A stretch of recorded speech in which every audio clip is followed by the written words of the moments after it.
सास का डर। क्या बात है बहू, सोई नहीं? नींद नहीं आई क्या रात में? नाना माँ जी, मैं सोई थी, बस नहाकर मैंने पूजा कर दी। आपके लिए नाश्ता बना दूं? सास जो बस 2 मिनट पहले सोकर उठी थी। अरे नहीं नहीं, अभी इतनी जल्दी खाना? मैं जरा वॉशरूम जा रही हूँ। सास वॉशरूम से बाहर आती है कि बहू हाथ में चाय लेकर खड़ी होती है। माँ जी चाय। हाँ, जरा मुंह तो पोंछ लूं। माँ जी ये लीजिए, मैं पोंछ देती हूँ। बहू जल्दी से अपने पल्लू से सास का मुंह पोंछ देती है। अरे बहू देख, इतना करने की कोई जरूरत नहीं है, मुझे आदत नहीं है इन सब चीजों की। तभी वहाँ बेटा आ जाता है। अरे रागिनी, क्या चल रहा है सास बहू के बीच? माँ, डरा कर रखना अभी से, नहीं तो हाथ से निकल जाएगी। बेटा तो बेचारा मजाक कर रहा था, लेकिन रागिनी को बात दिल पर लग गई। नहीं नहीं, मैं कहीं नहीं निकलूंगी, जाऊंगी भी तो सासू माँ से पूछकर। वैसे आज ना माँ का जन्मदिन है, पर मैंने उन्हें विश तक नहीं किया। माँ जी आप बोलिए तो मैं विश कर दूं? नहीं तो कोई बात नहीं, मैं नहीं करती विश भी माँ को। अरे नहीं नहीं रागिनी, माँ है तेरी, कर दे विश। ठीक है, मैं ना विश करके आती हूँ, तब तक आप चाय पी लीजिए। सास चाय पीते पीते बेटे से कहती है, ये बहुएं ऐसी तो नहीं होती है। मैंने तो हमेशा सासों को बहुओं के नाम पर रोते ही देखा है, लेकिन मेरी बहू ये तो बहुत ही अच्छी है भाई। माँ ज्यादा खुश ना हो, हाथी के दांत खाने के कुछ और दिखाने के कुछ और होते हैं, समझी? हो सकता है आज चिपक चिपक कर तुझे खुश करे, कल को मौका मिलते ही समझदार को इशारा ही काफी है। हाँ बेटा, सही बोल रहा है तू, मैं ना इसको टाइट ही रखूंगी, कोई भरोसा नहीं होता ये बहू नाम के प्राणी का। बहू माँ को विश करके खुशी खुशी आती है, सोचती है कि सास के पास बैठूं। वो जैसे ही पास रखी चेयर पर बैठने जाती है कि सास जोर से चिल्लाती है, नीचे नीचे। क्या माँ जी? जमीन में बैठो, हमारे यहाँ सास की बराबरी में नहीं बैठा जाता, जमीन पर बिछा लो कुछ भी। बहू क्या करती, कभी सास को उस पर प्यार भी आता तो वो बेटी की बात को याद कर लेती, और उधर बहू को थोड़ा भी करने का मन करता तो पति की बात याद आती। काश मेरी शादी ही ना हुई होती। अरे कैसी बात कर रही हो, शादी नहीं होती तो मैं कहाँ से मिलता और तुम कहाँ से मिलती मुझे? वैसे ये ख्याल आया क्यों? क्या जिंदगी है, ऐसे नौकरों जैसी जी नहीं जा रही है मुझसे। सोच रही हूँ कुछ दिनों के लिए मायके ही चली जाती हूँ। हाँ जाओ, लेकिन माँ से पूछ कर जाना, ठीक है? ना मैं उनसे नहीं पूछूंगी, मना कर दिया तो। ऐसे भी मैं अब कुछ दिन आराम करना चाहती हूँ। तभी सास वहाँ से निकल रही थी, जो अपने बेटे और बहू की बात सुन लेती है। देख रागिनी, माँ को तो तू जानती ही है, कैसी जल्लाद सी है। अरे नई नवेली बहू के साथ ऐसे करते हैं क्या जो वो तेरे साथ करती है?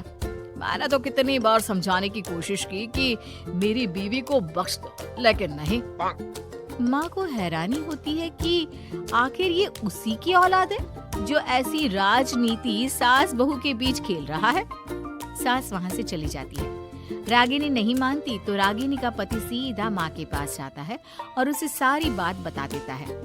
देख माँ, ठीक है ना, वो जाना चाहती है तो जाने दे, लेकिन बोल देना कि 2 दिन में वापस आ जाए। अरे बेटा 2 दिन क्यों, जब से शादी हुई है घर में लगी रही है, बच्ची ही तो है, जाने दो जब तक मन है। अरे कैसी बात कर रही है माँ, घर की बहू को ज्यादा छूट दोगी तो हाथ से निकल जाएगी। हाँ, सास मन में सोचती है, वाह बेटा मुझसे ही चालाकी, तेरी माँ हूँ मैं, अब देख कैसे मजा चखाती हूँ। नहीं नहीं बेटा, इस बार मैं तेरी कोई बात नहीं सुनूंगी। वैसे भी तेरे बोलने पर अब तक बहू के साथ बहुत कुछ गलत कर दिया है मैंने। बहू भी सास और पति की बात सुन रही होती है। मेरे कहने पर? वाह माँ वाह, मैंने तो तेरे भले के लिए कहा था और माँ वो नहीं रहेगी तो घर का काम तुझे करना पड़ेगा। सास है तू, भूल गई क्या? मुझे ये नहीं पता कि मैं सास हूँ या नहीं, पर तेरी माँ जरूर हूँ। याद है मुझे बहू मेरा कितना ख्याल रखा करती थी, लेकिन तेरे भड़काने पर मैंने मासूम बच्ची के साथ क्या क्या किया। और रहा सवाल काम का, तो कौन सा तेरे बचपन से वो पाल रही है तुझे? मैं ही तो खाना बनाती थी ना। तू ना घर की ज्यादा चिंता मत कर बेटा। बहू सास के पास आती है और मायके जाने के लिए पूछती है। हाँ हाँ जा बहू, और जितनी मर्जी उतना रह ले। मन भर जाए तो अपने घर वापस आ जाना, ठीक है? पास खड़े पति को न जाने क्या सोचता है। हाँ हाँ माँ आ जाएगी। तू तो ऐसे बोल रही है जैसे वो कभी आएगी ही नहीं। वैसे तेरे तो अब मजे है। क्यों क्यों ऐसा क्या बहू मेरा चैन छीन रही थी? वैसे तुझे हो क्या गया है बेटा?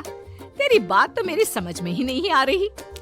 अरे जाना है तो तू भी चला जा बहू के साथ। नहीं नहीं, मैं अकेले ही जाऊंगी। मुझे नहीं चाहिए ये, बिल्कुल नहीं। मैं जा रही हूँ। देखा माँ कैसे बोल रही है ये। अरे जाने दे बेटा, कोई बात नहीं। अकेले जाने का मन है तो जाने दे। जा बेटी। वैसे भी इसके बोलने पर मैंने बड़े गलत व्यवहार किए तेरे साथ। मैं ना ऐसी सास नहीं हूँ। तू जा। मैं तो सोच रही थी कि तुझे भी आराम की जरूरत है, और इस घर में तो तू कभी चैन से रह ही नहीं पाएगी। हाँ माँ जी, आज तक तो सास बहू की पॉलिटिक्स सुनी थी, लेकिन ये बेटे और पति की राजनीति समझ में नहीं आ रही। अरे कैसी बात कर रही हो रागिनी? मैंने क्या कर दिया? क्या कर दिया? वो तो छोड़ ही दे बेटा, क्योंकि हम दोनों समझ गए हैं। लेकिन सवाल ये है कि क्यों किया? हाँ और क्या, हर कोई घर में शांति चाहता है, माँ और बीवी के बीच में तालमेल चाहता है, लेकिन आप? हाँ बेटा, बहू तो बेटी की तरह रह रही थी और मैं माँ की तरह। फिर तूने क्यों आग लगा दी दोनों के बीच? वो तो अच्छा है कि मैंने तेरी और बहू की बात सुन ली, तो तेरा असली चेहरा सामने आ गया। देखिए अब तुम लोगों के आगे मेरी हकीकत सामने आ ही गई है तो मैं बता देता हूँ। वो क्या है ना, मुझे डर लगता था कि ये रागिनी अपनी अच्छाई से तुझे मुझसे छीन ना ले। तुझे बेटी का शौक भी था। बहू में तुझे बेटी मिल जाती तो मुझे कम प्यार करती, और उससे ज्यादा, बस इसीलिए। वाह, आपका डर मेरी जिंदगी नर्क बना रहा था। मैं तो चली गोवा रिलैक्स करने। सासू माँ, 2 टिकट है, चले क्या?